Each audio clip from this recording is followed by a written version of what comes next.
ಎಲ್ಲರಿಗೂ ನಮಸ್ಕಾರ. ಸವಿರುಚಿ ರೆಸಿಪಿಗೆ ಸ್ವಾಗತ. ಇವಾಗ ಮಳೆಗಾಲ ಇರೋದ್ರಿಂದ ಸಂಜೆ ಆಯಿತು ಅಂತಂದರೆ ಏನಾರು ತಿನ್ನಬೇಕಂತ ಅನ್ನಿಸ್ತಾ ಇರುತ್ತೆ. ಸಂಜೆ ಮಳೆಯಲ್ಲಿ ಈ ರೀತಿ ಮೈಸೂರು ಬೋಂಡನ ಮಾಡಿಕೊಂಡು ಅದಕ್ಕೆ ಈ ರೀತಿ ತೆಂಗಿನಕಾಯಿ ಚಟ್ನಿನ ಮಾಡಿಕೊಂಡು ತಿಂತಾಯಿದ್ರೆ ಆಹಾ, ಅದ್ಭುತವಾಗಿರುತ್ತೆ. ಬನ್ನಿ, ತುಂಬ ಸುಲಭವಾಗಿ ಮೈಸೂರು ಬೋಂಡ ಹಾಗೆ ಇದಕ್ಕೆ ಬೇಕಾಗಿರ್ತಕ್ಕಂಥ ತೆಂಗಿನಕಾಯಿ ಚಟ್ನಿನ ಯಾವ ರೀತಿ ಮಾಡ್ಕೊಳ್ಳೋದು ಅಂತ ನೋಡೋಣ.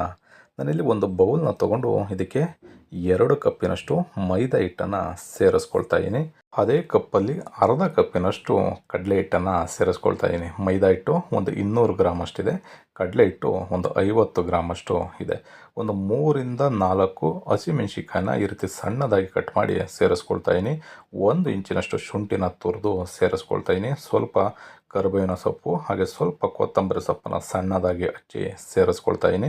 1 ಈರುಳ್ಳಿನ ಸಣ್ಣದಾಗಿ ಕಟ್ ಮಾಡಿ ಸೇರಿಸ್ಕೊಳ್ತಾ ಇದ್ದೀನಿ. ಒಂದು 50 ml ಅಷ್ಟು ಮೊಸರನ್ನ ಸೇರಿಸ್ಕೊಳ್ತಾ ಇದ್ದೀನಿ. ಅಡುಗೆ ಸೋಡಾನ 1 ಚಿಟಿಕೆಯಷ್ಟು ಸೇರಿಸ್ಕೊಳ್ತಾ ಇದ್ದೀನಿ. ರುಚಿಗೆ ತಕ್ಕಷ್ಟು ಉಪ್ಪು.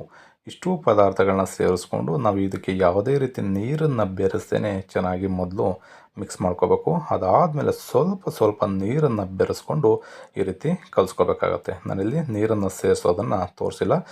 ಸ್ವಲ್ಪ ನೀರನ್ನು ಬೆರೆಸ್ಕೊಂಡು ಚೆನ್ನಾಗಿ ನಾವು ಇದನ್ನು ಮಿಕ್ಸ್ ಮಾಡ್ಕೋಬೇಕು. ತುಂಬ ತೆಳ್ಳಗೂ ಕೂಡ ಮಾಡ್ಕೊಳ್ಳೋದಕ್ಕೆ ಹೋಗ್ಬಾರ್ದು, ತುಂಬ ಗಟ್ಟಿಯಾಗೋ ಕೂಡ ಮಾಡ್ಕೊಳ್ಳೋದಕ್ಕೆ ಹೋಗ್ಬಾರ್ದು. ನೋಡಿ, ಈ ರೀತಿನಲ್ಲಿ ಬಿಟ್ಟರೆ ಈಸಿಯಾಗಿ ಅದು ಎಣ್ಣೆಯಲ್ಲಿ ಬೀಳಬೇಕು. ಆ ರೀತಿ ಮಿಕ್ಸ್ ಮಾಡ್ಕೊಳ್ಳೋಣ. ಬನ್ನಿ, ಇದಕ್ಕೆ ಚಟ್ನಿನ ಯಾವ ರೀತಿ ಮಾಡ್ಕೊಳ್ಳೋದು ಅಂತ ನೋಡ್ಕೊಳ್ಳೋಣ. ನಾನಿಲ್ಲಿ ಒಂದು ಫ್ರೈ ಪ್ಯಾನ ತೊಗೊಂಡು 2 ಟೇಬಲ್ ಸ್ಪೂನಷ್ಟು ಕಡಲೆಕಾಯಿ ಬೀಜನ ಸೇರಿಸ್ಕೊಳ್ತಾ ಇದ್ದೀನಿ. 1 ಟೇಬಲ್ ಸ್ಪೂನಷ್ಟು ಕಡಲೆಬೇಳೆನೂ ಕೂಡ ಸೇರಿಸ್ಕೊಂಡಿದ್ದೀನಿ.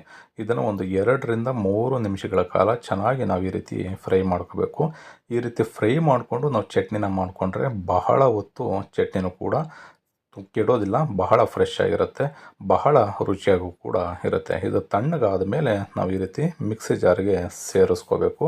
ಇದಕ್ಕೆ ನಾನೀಗ 1 ಕಪ್ಪಿನಷ್ಟು ತೆಂಗಿನ ತುರಿನ ಸೇರಿಸ್ಕೊಳ್ತಾ ಇದ್ದೀನಿ. 1 ಇಂಚಿನಷ್ಟು ಶುಂಠಿನ ಸೇರಿಸ್ಕೊಳ್ತಾ ಇದ್ದೀನಿ.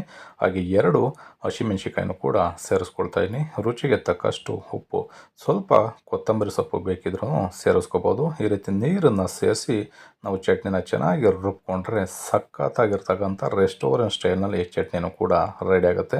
ತುಂಬ ಸಿಂಪಲಾಗಿ ಮಾಡ್ಕೋಬೋದು. ಈ ರೀತಿ ಚಟ್ನಿನ ನೀವು ಕೂಡ ಒಂದು ಸಲ ಮನೆಯಲ್ಲಿ ಟ್ರೈ ಮಾಡಿ.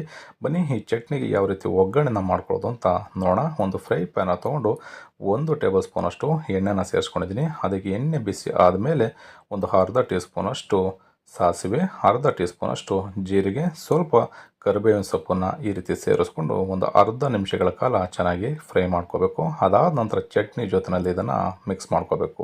ಈ ರೀತಿ ಚಟ್ನಿನ ಮಾಡಿಕೊಂಡ್ರೆ ಬಹಳ ರುಚಿಯಾಗಿರುತ್ತೆ. ನಮಗೆ ಮೈಸೂರು ಬೋಂಡಾಗಿ ಅಂತಲ್ಲ, ನೀವು ಇಡ್ಲಿ, ದೋಸೆ, ಚಪಾತಿ, ಪೂರಿ ಏನು ಮಾಡಿಕೊಂಡ್ರೂ ಬಹಳ ರುಚಿಯಾಗಿರುತ್ತೆ. ಈಗ ನಾನು ಎಣ್ಣೆನ ಬಿಸಿ ಆಗಲಿಕ್ಕೆ ಇಟ್ಕೊಂಡಿದ್ದೀನಿ. ಎಣ್ಣೆ ಚೆನ್ನಾಗಿ ಬಿಸಿ ಆದಮೇಲೆ ನಾವು ಮೈಸೂರು ಬೋಂಡನ ಎಣ್ಣೆಯಲ್ಲಿ ಕರಿಬೇಕಾಗತ್ತೆ. ನೋಡಿ, ಎಣ್ಣೆನೂ ಕೂಡ ಚೆನ್ನಾಗಿ ಬಿಸಿಯಾಗಿದೆ. ತುಂಬ ಜಾಸ್ತಿ ಬಿಸಿನೂ ಇಟ್ಕೋಬಾರ್ದು. ಎಣ್ಣೆ ಬಿಸಿ ಆದ ನಂತರ ಮೀಡಿಯಂ ಫ್ಲೇಮ್ ಅಥವಾ ಲೋ ಫ್ಲೇಮ್ಗೆ ನಾವು ಸೇರಿಸ್ಕೊಂಡು ಈ ರೀತಿ ಒಂದೊಂದೇ ಬೋಂಡಗಳನ್ನ ಬಿಡ್ತಾ ಬರಬೇಕು. ಈ ರೀತಿ ಬೋಂಡಗಳನ್ನ ಬಿಟ್ಟ ತಕ್ಷಣವೇ ನಾವು ಮಿಕ್ಸ್ ಮಾಡೋದಕ್ಕೆ ಹೋಗಬಾರ್ದು. ಈ ರೀತಿ ಬೋಂಡನ ಬಿಟ್ಟಾದ ನಂತರ ಅವೆಲ್ಲ ಬೆಂದು ಮೇಲ್ಗಡೆ ತೇಲ್ತಾ ಬರುತ್ತೆ. ನೋಡಿ, ಈ ರೀತಿ ತೇಲ್ತಾ ಬರುತ್ತೆ.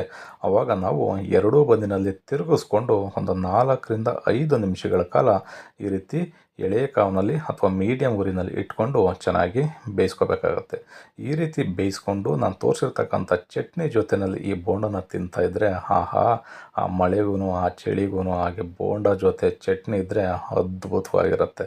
ನೋಡಿ, ಎಷ್ಟು ಸಖತ್ತಾಗಿರ್ತಕ್ಕಂಥ ಬೋಂಡನೂ ಕೂಡ ರೆಡಿಯಾಗಿದೆ ಅಂತ. ಈ ರೀತಿ ಗೋಲ್ಡನ್ ಕಲರ್ ಬಂದಾಗ ನಾವು ತೆಗಿಬೇಕಾಗತ್ತೆ. ತುಂಬ ಜಾಸ್ತಿನೂ ಕೂಡ ಬೇಯಿಸೋದಕ್ಕೆ ಹೋಗ್ಬಿಡಿ. ಈ ರೀತಿ ಕೆಂಪಗೆ ಬೆಂದ ತಕ್ಷಣ ನೀವು ತೆಗಿಬೇಕಾಗತ್ತೆ. ನೋಡಿದ್ರಲ್ಲ, ತುಂಬ ಸುಲಭವಾಗಿ ಮೈಸೂರು ಬೋಂಡ ಹಾಗೆ ಚಟ್ನಿ ಮಾಡೋದನ್ನು ತೋರಿಸಿದ್ದೀನಿ. ಈ ರೆಸಿಪಿ ಇಷ್ಟ ಆಯಿತು ಅಂತ ಅಂದರೆ ಆದಷ್ಟು ಜನಕ್ಕೆ ಶೇರ್ ಮಾಡಿ. ಸಬ್ಸ್ಕ್ರೈಬ್ ಮಾಡ್ಕೊಂಡಿಲ್ಲ ಅಂದರೆ ಸಬ್ಸ್ಕ್ರೈಬ್ ಮಾಡ್ಕೊಳ್ಳಿ. Thank you.